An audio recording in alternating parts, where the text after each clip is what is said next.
নভোচারীরা কিভাবে স্পেসওয়াক করেন? আইএসএসের বাইরে হাঁটা যেমন কঠিন তেমনি বিপজ্জনক। স্টেশনটি যে উচ্চতায় ঘোরে সেখানে অনেক ঠান্ডা, এছাড়া কোনো বাতাসও নেই। মাত্র ৩০ সেকেন্ড পরেই মানুষ মরে যাওয়ার কথা। শুধুমাত্র বিশেষ স্যুট পরেই নভোচারীদের বেঁচে থাকা সম্ভব। স্যুটটি দেখতে অনেকটা ছোট মহাকাশযানের মতো। পিঠে থাকা বেগ নভোচারীদের শ্বাস নেওয়ার বাতাস দেয় আর কার্বন ডাইঅক্সাইড বের করে দেয়। স্যুটে কয়েক স্তর থাকে যেন গ্যাস ঢুকতে বা বেরোতে না পারে, আর অতিরিক্ত চাপও যেন সহ্য করতে পারে। বাইরের স্তরটি অ্যালুমিনিয়ামের প্রলেপ দেওয়া অগ্নি প্রতিরোধী কেভলার তন্তু দিয়ে তৈরি। মাইক্রোমিটিওরাইট ও সৌর বিকিরণ থেকে নভোচারীদেরকে রক্ষা করে এই স্যুট। নভোচারীরা বিশেষ পোশাক পরেন যার সঙ্গে টিউব লাগানো থাকে। এই টিউব দিয়ে ঠান্ডা পানি প্রবাহিত হওয়ায় নভোচারীরা অতিরিক্ত তাপ থেকে রক্ষা পান।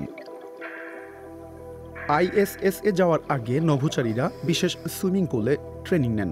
এ সময় ডাইভারের মতো তাদের ১০০ কেজি ওজনের স্যুটের সঙ্গে আরও ওজন লাগানো থাকে, যেটি তাদেরকে ভেসে থাকতে সহায়তা করে, অর্থাৎ মহাকাশের অবস্থা তৈরি করা হয়।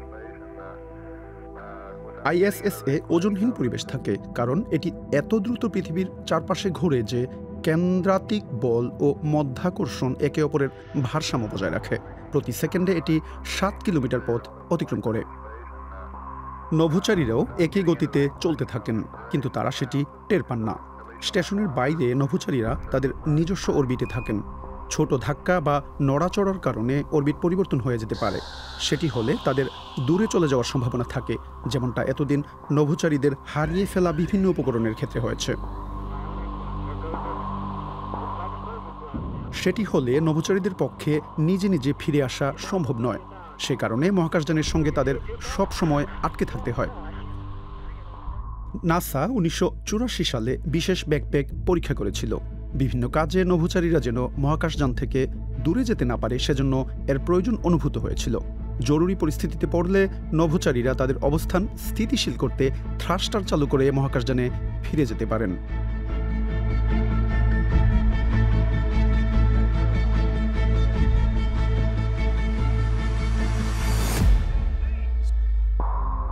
আইএসএসের বাইরে কাজ করার সময় নভোচারীরা দুটি শিকল দিয়ে স্টেশনের সঙ্গে যুক্ত থাকেন। শিকল ব্যবহার করে তারা নড়াচড়া করতে পারেন, তবে স্থান পরিবর্তনের সময় অন্তত একটি শিকলের সঙ্গে অবশ্যই যুক্ত থাকতে হবে।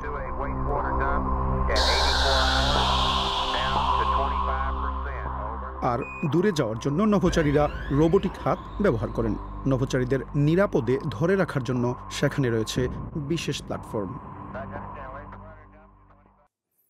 প্রিয় দর্শক, কেমন লাগলো আমাদের প্রতিবেদনটি?